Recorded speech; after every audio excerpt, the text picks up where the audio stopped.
সুপ্রিয় দর্শক, আপনারা জানেন যে ভোর ৬টা থেকে রাষ্ট্রায়ত্ত পাটকলে উৎপাদন বন্ধ রেখে শ্রমিকরা টানা ৯৬ ঘন্টার ধর্মঘট শুরু করেছে।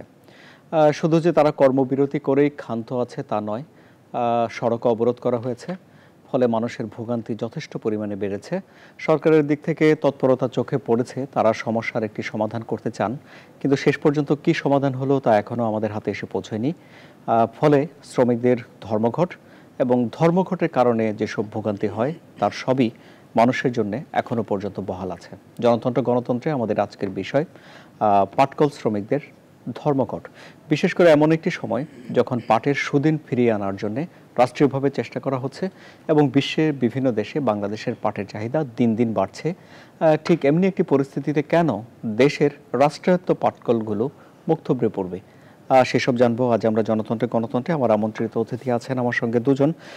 আমার সঙ্গে ডানে রয়েছেন পাটকল ট্রেড ইউনিয়ন কেন্দ্রের সাধারণ সম্পাদক জনাব লুৎফুর রহমান, আমার সঙ্গে রয়েছেন বাংলাদেশের কমিউনিস্ট পার্টি সিপিবির সম্পাদক মণ্ডলীর সদস্য জনাব রুহিন হোসেন প্রিন্স, এবং খুলনা থেকে ক্রিসেন্ট জুট মিল শ্রমিক ইউনিয়নের সভাপতি এবং খুলনা যশোর অঞ্চলের বাংলাদেশ পাটকল শ্রমিক লীগের আহ্বায়ক জনাব মুরাদ হোসেন আমাদের সঙ্গে যুক্ত হচ্ছেন। জনাব মুরাদ হোসেন, আপনাকে দিয়ে আলোচনা শুরু করতে চাই। সবশেষ কি পরিস্থিতি? আপনাদের ধর্মঘট প্রত্যাহারের কোনো সিদ্ধান্ত আছে কি?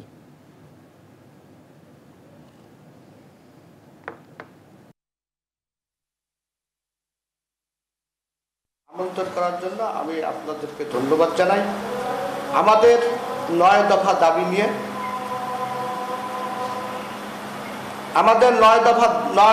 দাবি নিয়ে আমরা 14 তারিখ থেকে মার্চের 14 তারিখ থেকে আন্দোলনে আছি।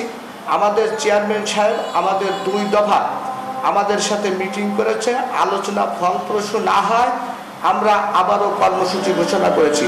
এবারের আমাদের কর্মসূচি 96 ঘন্টা ধর্মঘট এবং প্রতিদিন 4 ঘন্টা করে অবরোধ চলছে। আমাদের আজকের অবরোধ এবং ধর্মঘট শেষের দিকে। আগামীকাল আবার ভোর 6টা থেকে একটানা 96 ঘন্টা ধর্মঘট হবে। আপনারা জানেন আমাদের দাবির ভিতরে আছে আমাদের প্রাণের দাবি শ্রমিকদের মজুরি কমিশন, সাপ্তাহিক বিল সাপ্তাহিক পরিশোধ করা, বকেয়া বিল পরিশোধ করা, বদলি শ্রমিকদের স্থায়ী করা। আমাদের অনেক ছেলেপেলে আছে বদলি হাজিরায়, শিক্ষিত ছেলেরা আজকে বদলি শ্রমিকের হাজিরায় কিরানিতে কাজ করে, তাদের যার যার শিক্ষাগত যোগ্যতা হিসেবে তাদের স্থায়ী করা। আমাদের 60 বছরের যারা শ্রমিক রিটায়ার হয়েছে আজকে 13 সালের জুলাইয়ের পর থেকে এই বন্ধু তাদের পিএফ গ্র্যাচুইটি প্রদান করে না। আমাদের এই গ্র্যাচুইটি পিএফ এর রিটায়ার্ড শ্রমিকদের যে পাওনা আছে সেই পাওনা পরিশোধ সহ 9 দফা দাবি আমাদের আছে। আজকে সেই 9 দফা দাবি নিয়ে আমরা আন্দোলনে আছি। আজকে আমাদের মাননীয় শ্রম প্রতিমন্ত্রী এবং আমাদের মাননীয় চেয়ারম্যান সাহেব 5টায় মিটিং হওয়ার কথা ছিল, সেই মিটিং 7:30টার দিক শুরু হয়েছে। যদি ফলপ্রসূ আলোচনা না হয় আমাদের কর্মসূচি অব্যাহত থাকবে। জি, আপনাদের বাংলাদেশ জুট মিল কর্পোরেশন বিজেএমসির চেয়ারম্যান শাহ মোহাম্মদ নাসিম আমাদের এই অনুষ্ঠানের আমন্ত্রিত অতিথি। আমরা আশা করছি যে মিটিং শেষ হলে বা এর মধ্যে তিনি আমাদের সঙ্গে এসে যোগ দেবেন। তার কাছ থেকে আমরা অনেক প্রশ্নের অমীমাংসিত অনেক প্রশ্নের জবাব জানতে চাইব, কিন্তু আপনার কাছে আমি একটি বিষয় জানতে চাই। আপনারা শ্রমিকরা নিজেদের কর্মবিরতিতে গেছেন, দাবি আদায় করার জন্য পাটকলগুলো বন্ধ করে দিয়েছেন, সেখানে উৎপাদন বন্ধ হয়ে আছে, এমনিতেই একটি ক্ষতির পরিবেশ তৈরি হয়েছে, কিন্তু তারপরেও আপনারা অবরোধ ডেকে সাধারণ মানুষের কেন ভোগান্তি করছেন? সেটির পেছনে কি যুক্তি? মুরাদ হোসেন, আমাদের আপনারা জানেন শ্রমিকরা আজ অনাহারে অধ্যাহারে আছে। আমরা যদি শুধু কর্মবিরতি পালন করি উৎপাদনের ক্ষতি হবে। আমাদের যে দাবিগুলো আজকে যেভাবে আপনারা মিডিয়ায় প্রচার করছেন, যদি শুধু ধর্মঘট হতো তাই কিন্তু আমরা জানি যে সাধারণ মানুষের এতে অবরোধে কষ্ট হয়, ভোগান্তি হয়। আমরা কিন্তু আজকে আমরা বাংলাদেশ পাটকল শ্রমিক লীগ, আমরা কিন্তু সরকারের একটা সহযোগী সংগঠন। আমাদের আন্দোলন করার আমাদের এই কর্মসূচি দেওয়ার কথা ছিল না।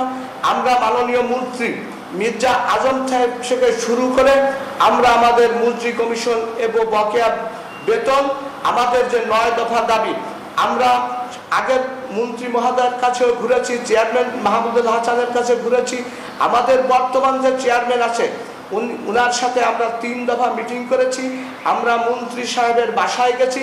কিন্তু আমরা না খাওয়া মানুষ, যে আপনারা সবাই জানেন জানুয়ারি ফেব্রুয়ারি মার্চ এই 3 মাস আমরা শ্রমিকের ছেলে মেয়ে আমরা এখনো বই কিনতে পারি নাই, আমরা তাদের পোশাক দিতে পারি না, আমরা আমাদের বাচ্চা কাচ্চারে খাবার দিতে পারি না, বৃদ্ধ মা বাপের ওষুধ কিনে দিতে পারি না। এই জন্যই আমাদের মানুষের ভোগান্তির কথা মাথায় আছে।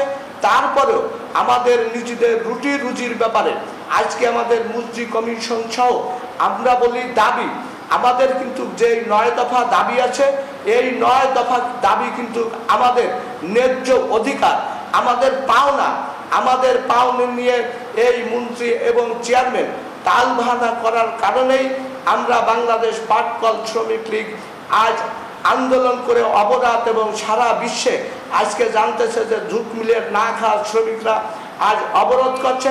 আপনারা দেখেছেন নতুন রাস্তায় অনেক শ্রমিক, অনেক মা বোনেরা আজকে খিদের যন্ত্রণায় ওই নতুন রাস্তায় আমাদের শুয়েছিল। আপনারা আশ্চর্য হবেন, আজকে আমাদের 9 সপ্তাহ থেকে 11 সপ্তাহ বিল বাকি, অধিকাংশ শ্রমিক 1500 থেকে 1600 টাকা বিল পায়। যদি 1 সপ্তাহের বিলে একটা শ্রমিক যদি তার সংসারে 5 জন লোক থাকে, 5 জন লোক কিন্তু 3 দিনও চলতে পারে না। সেই জায়গায় যদি আমাদের 8, 9, 10 সপ্তাহ বাকি থাকে, আমাদের শ্রমিকরা কিন্তু অনাহারে অর্ধাহারে আছে। আজকে অনেকের বাসায় পাক হয় না, অনেকের ছেলে মেয়ে বাসায় গেলে আব্বা আমি খিদে লাগছে, খাবার নাই। সে সময় কিন্তু একজন শ্রমিক তার জীবনের আর একজন ছেলেপেলে যদি এইরকম বলে, বৃদ্ধ মা বাবা যদি ওষুধ কিনতে না পারে, এই জীবন রাখার চাইতে না রাখা ভালো। তাই শ্রমিকরা আজকে ঐক্যবদ্ধ হয়েছে। আজকে শ্রমিকদের দাবি আদায় না হওয়া পর্যন্ত তারা ঘরে উঠবে না। শ্রমিকদের একটি কথা, আমাদেরও একটি কথা, হয়তো শ্রমিকরা যদি বাঁচতে হয় বাঁচার মতো বাঁচবে, আর মরতে হলে সব পরিবারে বাংলাদেশের 80,000 শ্রমিক আছে, আমাদের একসাথে আমাদের মাননীয় প্রধানমন্ত্রী একসাথে গুলি করার মেরে ফেলাক নয়, আমাদের বাঁচার মতন বাঁচার অধিকার দেখ। এই দেশে 11,000 মায়ানমারের রোহিঙ্গাদের খাবার পরবার, তাদের বাসস্থান। আপনার কাছে আসবো, আপনি আমাদের সঙ্গে থাকুন। আপনার কাছে আরো অনেক প্রশ্ন আছে, প্রশ্নের জবাব আপনার কাছ থেকে নেব। জনাব রহিন হোসেন প্রিন্স, আমি ধরে নিচ্ছি যে এই আন্দোলন আপনি সমর্থন করেন, কিন্তু এই আন্দোলনের অংশ হিসেবে ধর্মঘটকে আপনি সমর্থন করেন না? ধন্যবাদ আপনাকে। প্রথম কথা হচ্ছে যে আন্দোলন যারা করছেন এই আন্দোলনটা ন্যায়সঙ্গত কিনা এটা দেখার ব্যাপার। তা আমার মনে হয় যে ইতিমধ্যে এই যে একজন শ্রমিক নেতা মুরাদ সাহেব, ওই অঞ্চলের মানুষ, তিনি যে কথাগুলো বললেন, আমি আপনাকে একটু মনে করিয়ে দিতে চাই যে এই বাংলাদেশের জনগণ কিন্তু জানে তত্ত্বাবধায়ক সরকারের সময় খুলনা অঞ্চলে পাটকল শ্রমিকদের জন্য নঙ্গরখানা পর্যন্ত খুলতে হয়েছিল। পেটের যন্ত্রণা এমন ছিল, উনি তো শেষে 2-1টা কথা বললেন, কিন্তু এটা কল্পনা অনেকে করতে পারবেন না অঞ্চলে না গেলে। যে বদলি শ্রমিকরা কাজ করে, আমি যদি তথ্য ভুল না হয় লুৎফর ভাই ঠিক করে দেবেন, পার ডে তারা পায় 288 টাকা। এই জায়গায় 2-1টা জায়গায় 319 টাকা এরকমেরও আছে। সেটা আপনি শুনলেন সাপ্তাহিক মজুরি তারা পায় না, 8 থেকে 11 সপ্তাহ বাকি। আপনি শুনলেন যে যারা রিটায়ার্ড করে গেছে তাদের প্রভিডেন্ট ফান্ড গ্র্যাচুইটি নেই, কাজের নিশ্চয়তা নেই। এখন প্রশ্ন হলো, পেটের দায়ে মানুষ যদি এরকম একটা ঘটনা ঘটায়, সে যদি না খেয়ে থাকে তাহলে তো সে যা খুশি তাই করবে, এটাই তো স্বাভাবিক আমরা দেখি। তা আমি বরঞ্চ দেখছি এই পাটকল শ্রমিকরা এবার অনেক বেশি ন্যায়সঙ্গত আন্দোলন করছেন। এইবার যে 96 ঘন্টা গেল, তারা কিন্তু হঠাৎ করে যায়নি, আগের ধারাবাহিকতায় গেছে, এবং দেখবেন টাইম ফ্রেম তারা করেছে।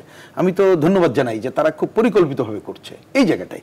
এখন একটা প্রশ্ন আপনি নিয়ে আসছেন, যে আমি বুঝলাম যেটা মুরাদ সাহেবকে জিজ্ঞেস করলেন, যে তারা কলকারখানায় না করে রাজপথে করছে কিনা। এখন তো তাহলে এই যে এখানে লুৎফর ভাই আছে, ওনার সামনে কথা বলা আমার জন্য বিব্রতকর। ওনারা তো 69-এর গণ অভ্যুত্থানের নায়ক ওনারা। তো ওই সময় তো পাটকল শ্রমিকরা আদমজি বনিতে হেঁটে হেঁটে বঙ্গবন্ধুর ডাকে এখানে আসছিল। বাংলাদেশটা পুরো তৎকালীন পূর্ব পাকিস্তানকে উপড়ে ফেলে বাংলাদেশ নামক রাষ্ট্রের জন্ম দেওয়ার জন্য অন্যতম ভূমিকা পালন করেছিল। তো রাজপথ তখন তো আমরা বলি নাই কথাটা।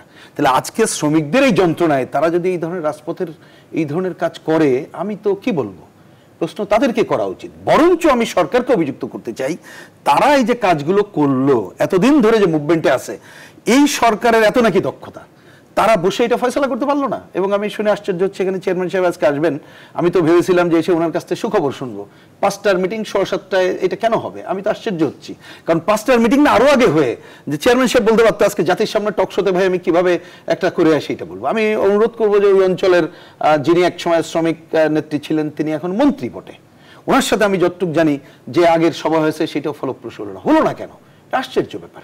দেখার ব্যাপার হচ্ছে এই যে পাটের যে দুরবস্থার কথা বলা হচ্ছে সরকারি রাষ্ট্রায়ত্ত খাতে, এর জন্য দায়ী কে? এর জন্য কি শ্রমিকরা দায়ী?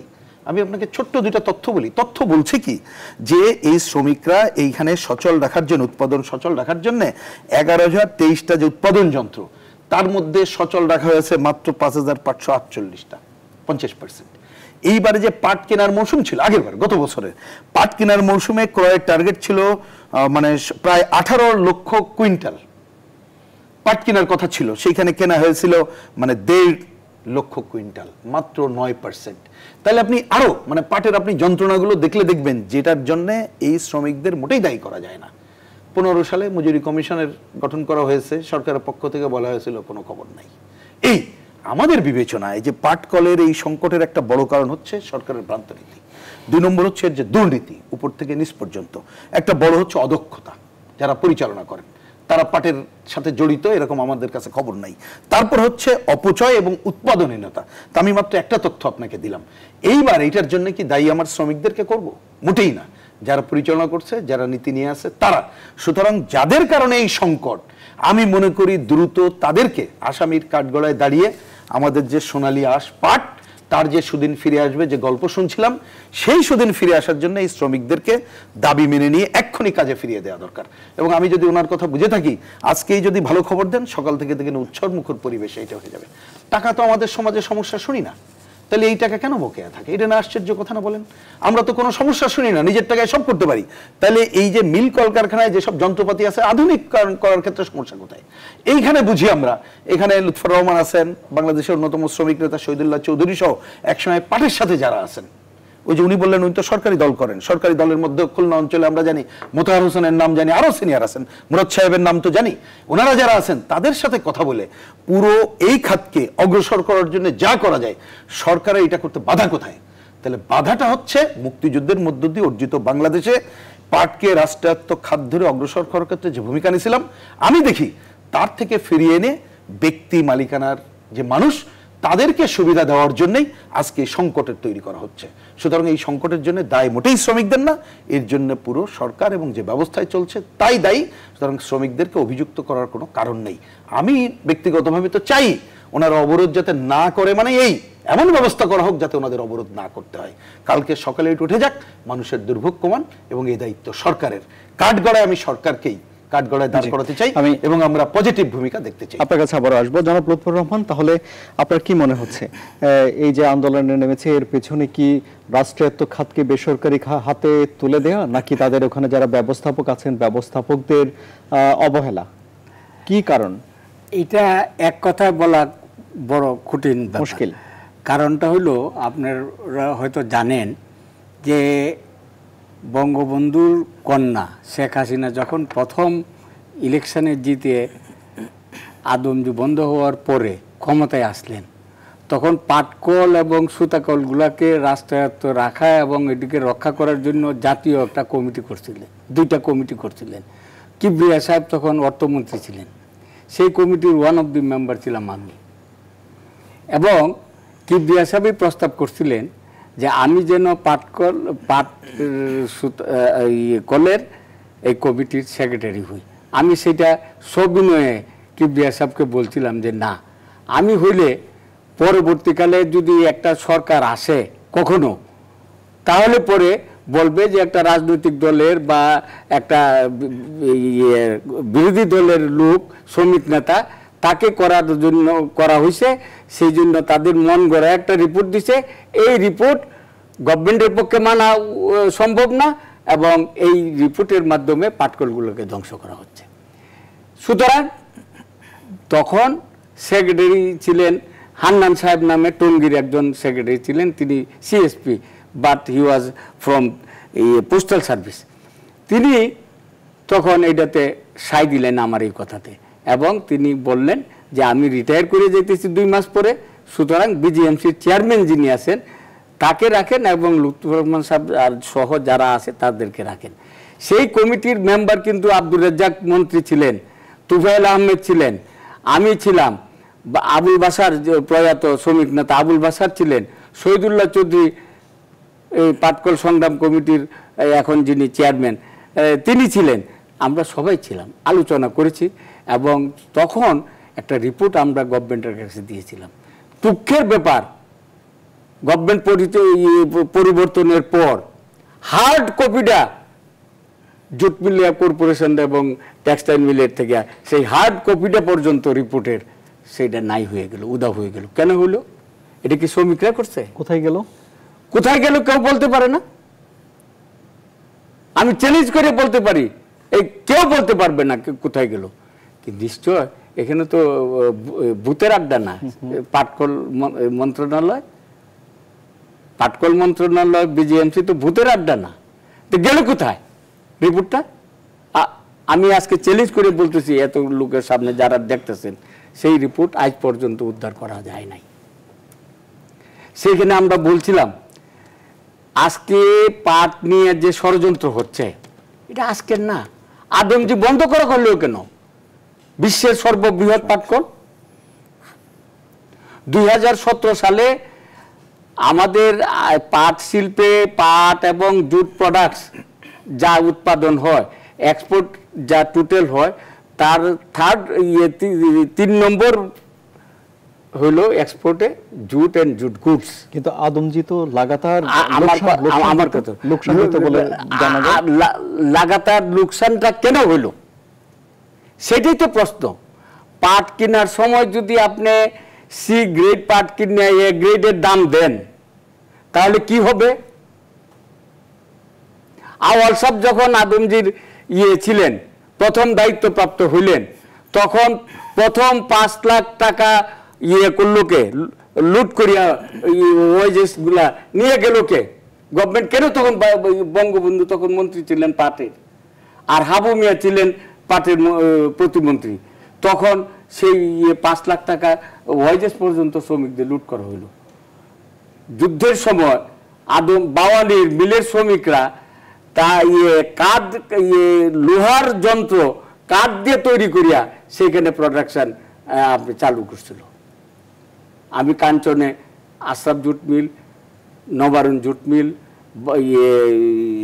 মাস্তিকির জুট মিল, এখানে 5টা জুট মিল, সবগুলো ইউনিয়নের তখন আমাদের ছিল। আমি আঞ্চলিক কমিটির প্রেসিডেন্ট ছিলাম। তখন তো এই সমস্তগুলা আমরা দেখেছি কিভাবে কি হয়েছে। তা এখন একটা গ্রেড যদি পাট বেশি দাম দিয়ে আপনি কিনেন তাহলে 15% প্রোডাকশন কম হবে এবং টোটাল প্রোডাকশন 15% কম হবে। আপনি সেই 15% টোটাল প্রোডাকশন যদি কম হয় এটা তাহলে এটা পোষাবে কি করে? এটা আদমজির ঘটনা বলছেন আপনি? আমি বলতেছি আদমজির না, জেনারেলি। আচ্ছা আচ্ছা। আর পাট কেনার সময় আপনি টাকা দিবেন না, পাট যখন উঠে তখন টাকা দিবেন না, দিবেন 6 মাস পরে। কখন?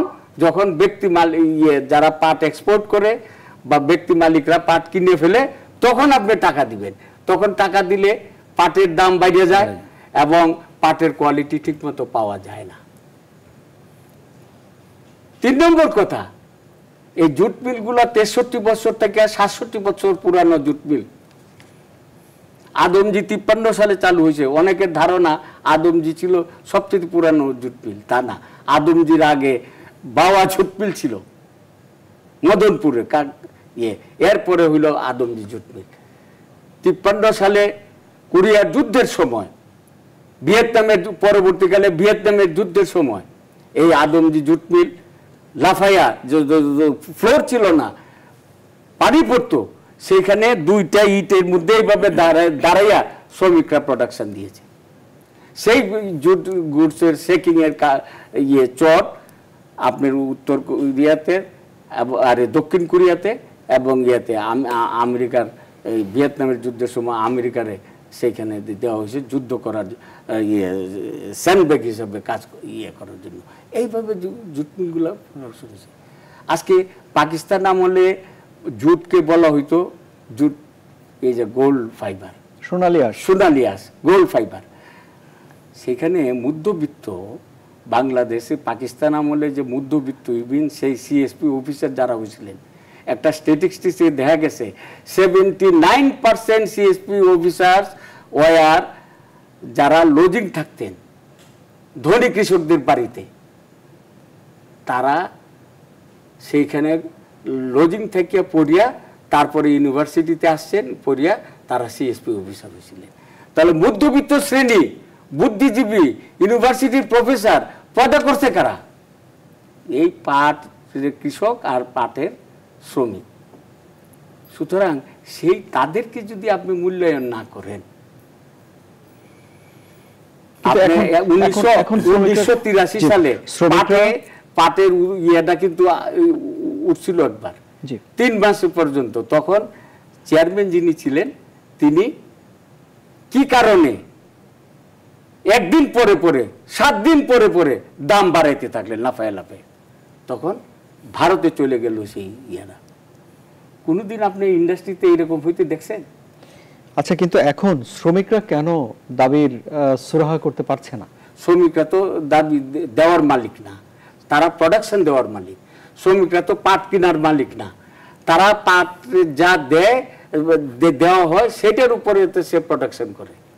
এখন পাটে যদি আপনি সুতা যদি খারাপ হয়, তাহলে আপনি যখন বিমে যাবেন সেই সুতাটা বাড়িতে ছিঁড়ে যাবে, এবং যখন আপনি উইভিংয়ে যাবেন সেই সুতাটা ছিঁড়ে যাবে, এবং একটা সুতা জোড়া দিতে দিতে আরেকটা সুতা জোড়া দিতে দিতে 2 মিনিট 3 মিনিট সময় লাগে যায়। তো তার প্রোডাকশন হবে কখন? প্রোডাকশন যখন কম হবে তো কস্ট অফ প্রোডাকশন বাইরে যাবে, তখন ইন্টারন্যাশনাল বাজারে আপনি যাইয়া সেই জিনিস বিক্রি করতে পারবেন না। একটা উদাহরণ দিই আপনি, যে কেউ কেউ বলেন বুদ্ধিজীবীরা এবং আপনারা যারা এই বিভিন্ন টক শো আয়োজন করেন যে শ্রমিকরা আন্দোলন করলে দেশের ক্ষতি হয়। তো 1969 সালে সবচেয়ে বেশি আন্দোলন হয়েছে, শ্রমিক আন্দোলন হয়েছে, অথচ এই স্বাধীনতার পরে বেজিয়ার ধরা হয় 69 সালকে অর্থনীতিতে। কারা করছিল এই শ্রমিকরা? যে শ্রমিকরা অবরোধ করিয়া ধর্মঘট করিয়া আইয়ুবকে পরাজিত করছিল, সেই শ্রমিকরাই উৎপাদন দিয়া 1969 সালে দেশকে প্রোডাকশনের হাইয়েস্ট জায়গায় নিয়ে গেছিল, এবং সেটাকেই তো তখন স্বাধীনতার পরে বেইজিয়ার ধরা হয়েছিল। সুতরাং ধর্মঘট করলেই দেশের বিরুদ্ধে যায় না, ধর্মঘট করলেই উৎপাদন কারখানার ক্ষতি হয় না। ধর্মঘট তো শ্রমিকদেরকে বাধ্য করা হচ্ছে। আপনি যদি 11 মাস বেতন না পান, আপনি কি এখানে আসবেন চাকরি করতে?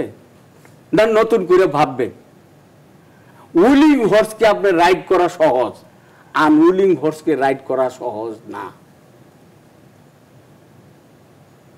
শ্রমিকদেরকে যদি আপনি ঠেলে দেন, কি করবেন আপনি? শ্রমিক তো না খাই আছে, 2 সপ্তাহ যদি সে না খায়া থাকে, 3 সপ্তাহ পরে যদি বাকির জন্য দোকানদারের কাছে যায়, তো সেই দোকানদার 5 টাকার জিনিস লিখবো 7 টাকা কাগজের মধ্যে, এবং 3 দিন পরে গেলে আবার সে বাকি পাবে না। একটা শ্রমিক যদি না খায়া থাকে, উৎপাদন একটা লোক চাকরি করে কি জন্য? চাকরি করে তার পেটের দায়ে, চাকরি করে তার ছেলে মেয়েকে খাওয়ানোর জন্য, চাকরি করে তার ছেলে মেয়েকে এই লেখাপড়া করার জন্য, চাকরি করে দেশের উন্নয়নের জন্য, সবের জন্য একটা শ্রমিক কাজ করে। কিন্তু তাকে যদি ঠেলে দেওয়া হয়, না খায়া রাখা হয়, সে তো বাধ্য হচ্ছে যাচ্ছে। শ্রমিকদের পেশা না তো ধর্মঘট করা, শ্রমিকদের পেশা না তো অবরোধ করা, শ্রমিকদের পেশা না তো 5 ইঞ্চি ইট পাশার তলে দিয়া বৈশা থেকে রাতে বৃষ্টিতে ভিজবে, রোদ্রে শুকাবে, এটা তো শ্রমিকদের পেশা না। আর যারা আন্দোলন ডাকছে তারা সরকারি দলের। সিবি এখন আমি একটু আবারও একটু মুরাদ হোসেনের সঙ্গে কথা বলতে চাই। খুলনা থেকে আমাদের সঙ্গে যুক্ত হচ্ছেন তিনি ক্রিসেন্ট জুট মিল শ্রমিক ইউনিয়নের সভাপতি এবং বাংলাদেশ পাটকল শ্রমিক লীগ খুলনা যশোর অঞ্চলের আহ্বায়ক। জনাব মুরাদ হোসেন, বৈঠকের খবর আপনি আমাদের দিয়েছেন, বৈঠক থেকে কোনো খবর আপনি পেয়েছেন কি? কোনো মীমাংসার দিকে যাচ্ছে কি বৈঠকের আলোচনা?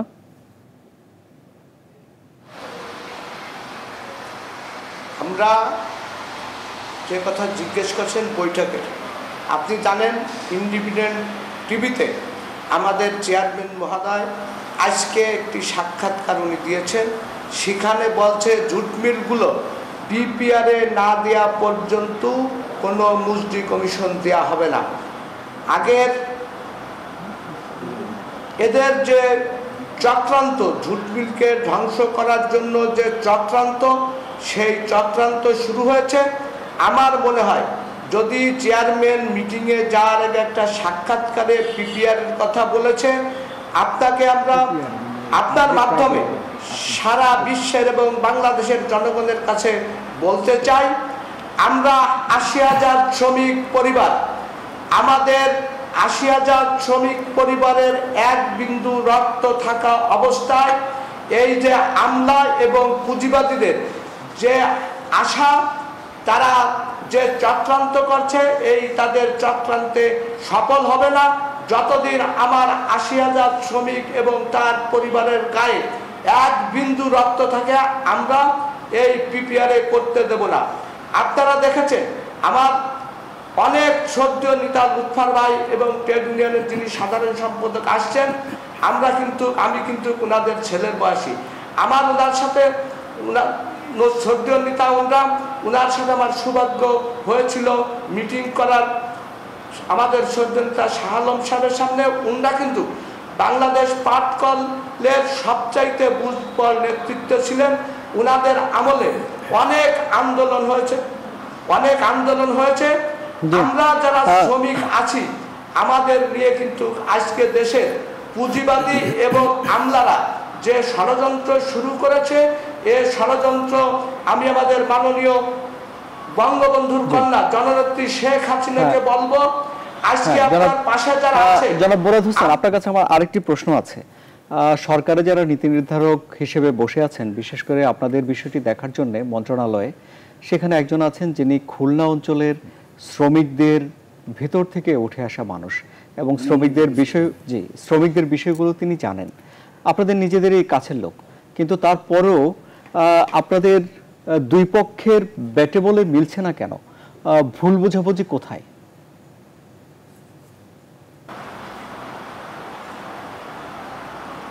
ভুল বোঝাবুঝি আমাদের মাননীয় এমপি, তারে কিন্তু আমরা মায়ের থেকে শ্রদ্ধা বেশি করি। তিনি আজকে আমাদের শ্রম কর্মসংস্থান মন্ত্রী, তিনি আমাদের জন্য চেষ্টা করেছেন, এখনো তার চেষ্টা অব্যাহত আছে। আপনারা জানেন বাংলাদেশের মন্ত্রী এবং যারা আজকে আমলা আছে, তারা কিন্তু মন্ত্রী কারা, এই দেশের পুঁজিপতি যারা, এই দেশের হাজার হাজার কোটি টাকার মালিক যারা, এই দেশের যারা ব্যবসা করে কোটি কোটি টাকা তৈরি করেছে, আজকে তারা রাজনীতিবিদ।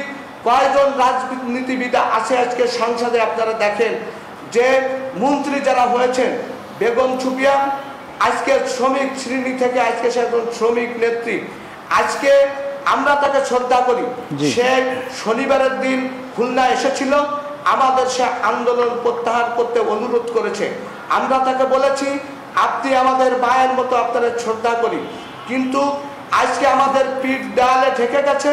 আমাদের এই 9 দফা দাবি, এই দাবি সমাধান না হওয়া পর্যন্ত আমরা কিন্তু এই আন্দোলনতে সরে যেতে পারবো না।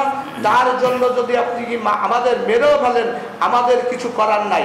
আজকে যিনি চেয়ারম্যান, আপনারা জানেন আজকে একটা সমঝোতা বসার মিটিং আছে 5টায়, আর উনি সেই 5টায় সেই মিটিং শুরু হয়েছে 7:15টায়। উনি সেই 7:15টায় ইন্ডিপেন্ডেন্ট টেলিভিশনে যে সাক্ষাৎকারটা দিয়েছে, আপনারা শুনবেন, আশ্চর্য লাগে। একদিকে আলোচনার জন্য আহ্বান করে, আর একদিকে আজকে এই পাটকলের ৮০,০০০ শ্রমিক নিয়ে একটা চক্রান্ত শুরু হয়েছে। আমাদের আপনারা জানেন আমাদের লুৎফর ভাই অনেক কথা বলেছে, আমার শ্রদ্ধেয় নেতা লুৎফর ভাই, তিনি কিন্তু এই জুট মিলের সব কিছু জানেন। আজকে শ্রমিকদের ঘাড়ে দোষ দেওয়া হয়। আজকে যে সময় সিজনে পাটের দাম 1200-1300 টাকা থাকে, সেই সময় কিন্তু মুরাদ হোসেন, অনেক ধন্যবাদ। একটা ছোট্ট বিরতি নিতে হচ্ছে, আপনি আমাদের সঙ্গে থাকুন। আপনার কাছে আবার আমরা যাব। আমাদের সঙ্গে রহিন হোসেন প্রিন্স আছেন, জনাব লুৎফর রহমান আছেন, এবং বিরতির পর আমরা শাহ মোহাম্মদ নাসিম, তিনি বাংলাদেশ জুট মিল কর্পোরেশন বিজিএমসির চেয়ারম্যান, তার সঙ্গে আমরা যুক্ত হব এবং আপনি যেসব অভিযোগ করেছেন সেসব অভিযোগগুলো নিশ্চয়ই আমরা তার কাছে জিজ্ঞেস করব, তিনি কি বলেন শুনবো। সুপ্রিয় দর্শক, আমাদের সঙ্গে থাকুন।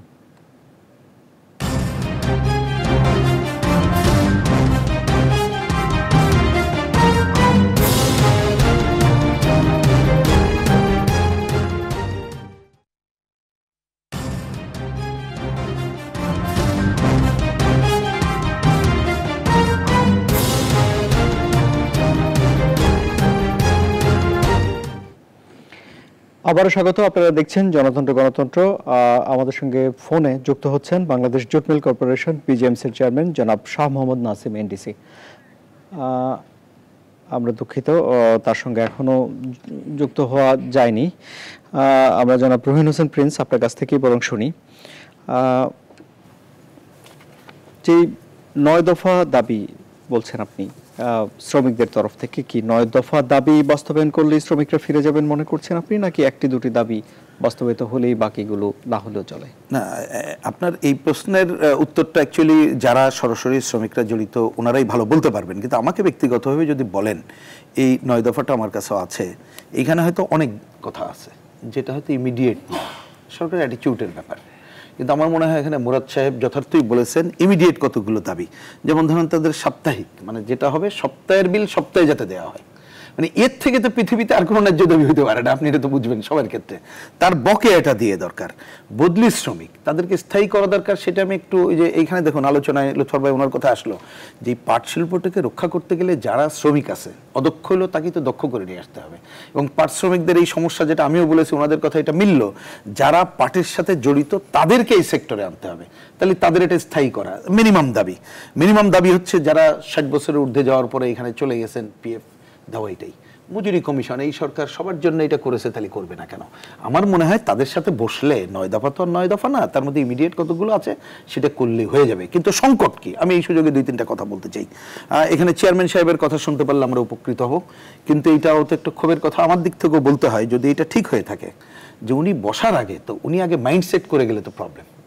কারণ এটা মনে রাখা দরকার, আমি আমাদের দিক থেকে যে আলোচনা করলাম বা আমরা যদি বুঝে থাকি সরকারের অ্যাটিটিউডটা কি, রাষ্ট্রায়ত্ত কথা আমরা যতটুকু এখনো জানি, লুৎফর ভাই আরো নিশ্চিত করলেন আমাদেরকে, ওনাদের সময় রিপোর্ট করেছিল এই সরকারের আমলেই তো, মানে এই সরকারের তো মেকানিজমে, তাহলে তারাও এই খাতটাকে রক্ষা করে আগানোর কথা যতটুকু করেছে, এটা করতে চায় যেহেতু, তাহলে সেইটার বাইরে যাওয়া তো উচিত না। তাহলে সেই অ্যাটিটিউড আর চেয়ারম্যান সাহেব যেটা বলছেন তার সাথে কিন্তু মেলে না। আপনি এটা রক্ষা করতে হবে, সংকট কোথায় দেখতে হবে, সেই সংকটে যদি কোনো শ্রমিক ব্যক্তিগতভাবে দেখতে হবে। বক্তব্য তো আমরা আমি কথা বলছি না, ওই যে বললেন যে টেলিভিশনে যদি সাক্ষাৎকার, সেটি মুরাদ হোসেন শুনেছেন এবং তিনি যা বুঝেছেন সেটা আমি এটা শুনবো, কিন্তু আমি আসলে অন্য কথাটা বলি।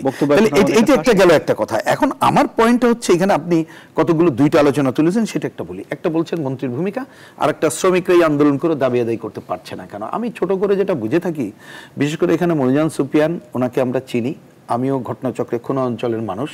আমাদের ছোটবেলায় অনেক এই যখন ছাত্র আন্দোলন করতাম তখন এই শ্রমিকদের সাথে সংগঠিত কেটেছে, ব্যক্তিগতভাবে জানি। কিন্তু আমি খুব কি বলে বিনয়ের সাথে ঠান্ডাভাবে বলতে চাই, মনিজান সুফিয়ান আপা উনি যেটা বিশ্বাস করেন শ্রমিকের পক্ষে, রাষ্ট্রের পলিসি যদি সেটা না হয়, সরকারের মূল পলিসি যদি না হয়, ওনার কিচ্ছু করার ক্ষমতা নেই। ওনার যত সৎ উদ্দেশ্য থাকুক, তাহলে মনে রাখতে হবে আমার রাষ্ট্রীয় পলিসির উপরে নির্ভর করবে। সুতরাং ওনার কাছ থেকে প্রত্যাশা, আপনিও যে ইনোসেন্টলি চাইলেন বা শ্রমিকরা ওই ভাইরাও যেটা চাচ্ছে, আমি বলবো এটা নির্ভর করবে রাষ্ট্রের পলিসির উপর, এর বাইরে উনি কিছু করতে পারবেন না, অতীতের অভিজ্ঞতা তাই বলে। এটা একটি কথা বললাম। আর এই যে দাবি আদায়ের কথা বলছেন, এটা আমি এইখানে আপনার কথার প্রশ্ন যখন করলেন তখন আমার মনে হচ্ছিল আমি একজনের উদাহরণ দিই। এটা পত্রিকায় টেলিভিশনে এসেছে, এই যে ট্রেড ইউনিয়ন কেন্দ্র টিউসি লুৎফর ভাই যে সংগঠন করেন, কদিন আগে ওনাদের একটা সেমিনার ছিল বাজেটকে ধরে আলোচনা সভা শ্রমিকের স্বার্থ, ওইখানে ডক্টর রেহমান সোবর খান আসছেন, আমাদের সকলের শ্রদ্ধাভাজন। উনি একটা কথা বললেন, আমি ওনার কথাই প্রতিধ্বনিত করি। উনি বলছেন, উনি এটা পাটখাত না, জেনারেলি শ্রমিকদের, উনি লাস্টে কনক্লুড ওনার বক্তৃতায় করছেন, উনি প্রধান অতিথি ছিলেন, বলছে যে প্রতি বছর আসে, আমরা শ্রমিকের স্বার্থের কথা বলি, একই কথা বলে যাই, কিন্তু কোনো কাজ হয় না, এটা হবে না। কেন উনি বলছেন উনার জবানিতে, কারণ এখন পার্লামেন্ট এবং অন্য অন্য জায়গায় নীতি নির্ধারক, সেইখানে শ্রমিকের প্রতিনিধিত্ব নাই, শ্রমিকের দৃষ্টিভঙ্গি নাই, সেটা হচ্ছে মালিকের আধিপত্য, মালিকের দৃষ্টিভঙ্গির আধিপত্য। সেইটা যতক্ষণ থাকবে, তার পাল্টা যদি আধিপত্য আপনি না করতে পারেন শ্রমিকের, তখন এটা হবে না। এখন আমাকে যদি বলেন, আমি সহজে অতীতের উদাহরণ লুৎফর ভাইয়ের সামনে তো আবার বলেছি, শ্রমিকের আধিপত্য কিভাবে হবে, শ্রমিকের আধিপত্যের কথাটা বলছি, ধরুন কথার কথা পার্লামেন্ট যদি ধরেন, তাহলে ওইখানে ভয়েস, যদি শ্রমিকের ভয়েস থাকতো, আধিপত্যের কথা সেটা বলছি, তাহলে আপনি নীতি নির্ধারণী যদি তার আধিপত্য থাকতো, তাহলে আপনি কথাটা বলতে পারতেন। সুতরাং সেটা হচ্ছে না, সেটা যতক্ষণ না হচ্ছে মালিকের আধিপত্যই বড়। ওই যে সরকারি যে দৃষ্টিভঙ্গি, ওইখানে মালিকের প্রতিনিধিত্ব, মানে পুঁজির আধিপত্যটা প্রধান হয়ে যায়, শ্রমিকের অধিকারের এটা থাকে না, এটি একটি দিক। আর একটা হচ্ছে ওই যে বললেন, ধরুন আজকে ওনারা বলছেন যে ৮০,০০০ শ্রমিক যারা এটা আন্দোলনের মধ্যে আছেন, এই শ্রমিক আন্দোলন যখন হয়, তার সাথে অতীতের অভিজ্ঞতা হচ্ছে এই ধরনের একটা সেক্টরের শ্রমিকরা করলে, বাংলাদেশে অন্য অঞ্চলের শ্রমিকরা যদি খালি সংহতি জ্ঞাপন করতো, তাহলে আমার সহজ বুদ্ধিতে বোঝে রাস্তা অবরোধ করা লাগতো না। ওনারা ৮০,০০০ করছেন, কারণ আজকে এই শ্রমশক্তি অন্য অন্য জায়গায় তো এই শ্রমশক্তি ৬ কোটির উপরে, তার মধ্যে ধরে নিলাম যদি এরকম কয়েক কোটি শ্রমিক বিভিন্ন অঞ্চলে যারা আছেন, তারা যদি রাস্তায় নেমে অবরোধ করার দরকার নেই, খালি কথা বলতো আমরা এই দাবির সাথে ঐক্যমত, তখন দেখতেন সরকারের দ্রুত দাবি না মানার কোনো উপায় ছিল না। অর্থাৎ ওই যে দাবি মানার কথা আপনি যেটা বলছেন, আসলে ওনাদের দাবির সাথে আজকে অন্য শ্রমিকদের সংগতি এবং অন্য জনগণের সংগতি যদি আরো দ্রুত বাড়ানো যেত, তাহলে এই দাবিটা দ্রুতই আদায় করা যেত, সেইটা হচ্ছে এই ব্যাপার। আমি এই জায়গায় খুব সহজভাবে এই কথাটা বলতে চাই, আমাদের জানা মতে এখনো পর্যন্ত অন্ততপক্ষে সরকারের পক্ষ থেকে ওরালি মৌখিকভাবে পাট শিল্প রক্ষা, সরকারি আধিপত্য রক্ষা, এই কথাটা বলা আছে। সুতরাং আমরা বলবো এই যে ধরেন অপচয় এবং উৎপাদনহীনতা, তাহলে এর জন্য কি আপনি শ্রমিককে দায়ী করবেন? তা তো আমরা করতে পারি না, কারণ এই যে মেশিনারিজের কথা শুনলেন, আমি আগেও বলেছি যত মেশিনারিজ আছে তার অর্ধেকও চলে না।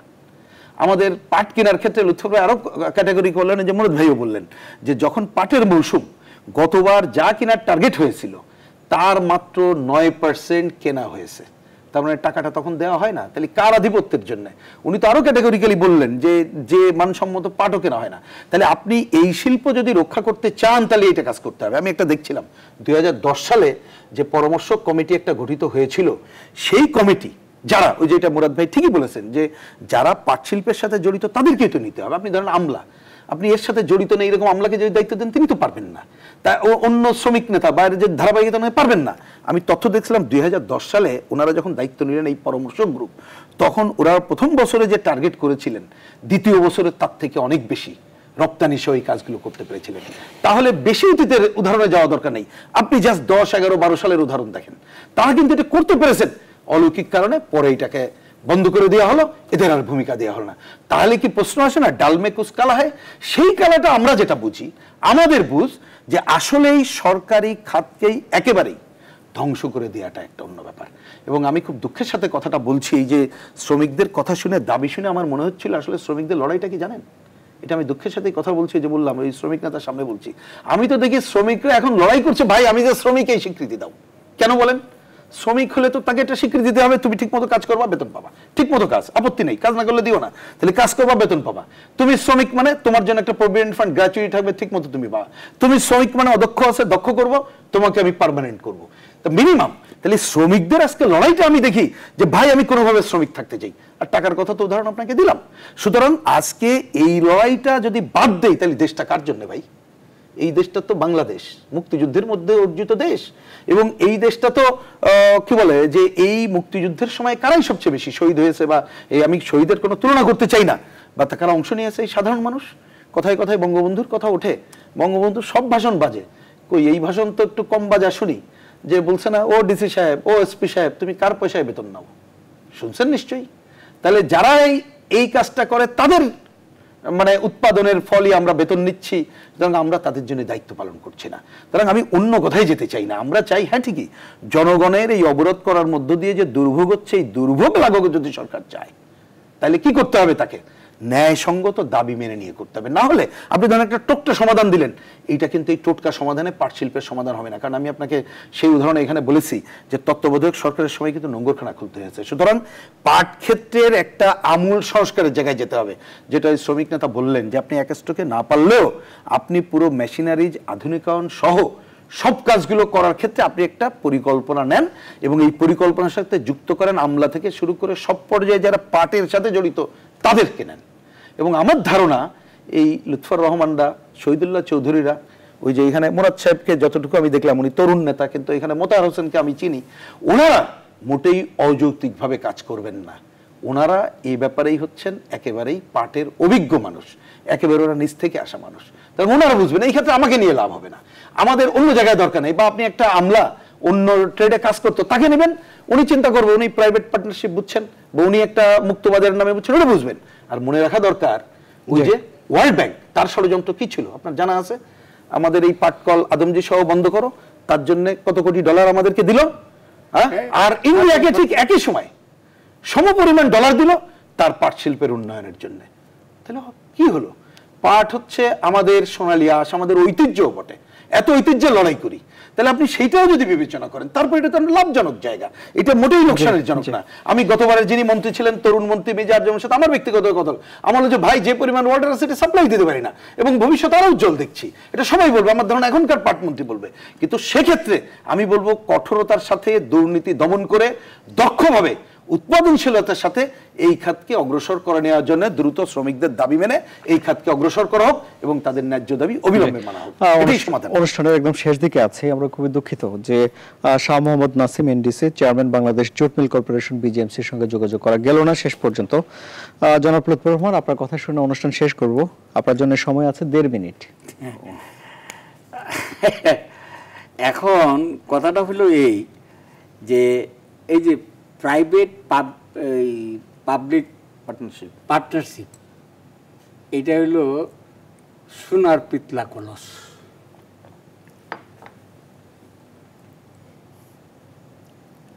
কেন সরকারি বেসরকারি খাতের বন্ধুত্ব কেন সোনার পিতলের কলস হবে?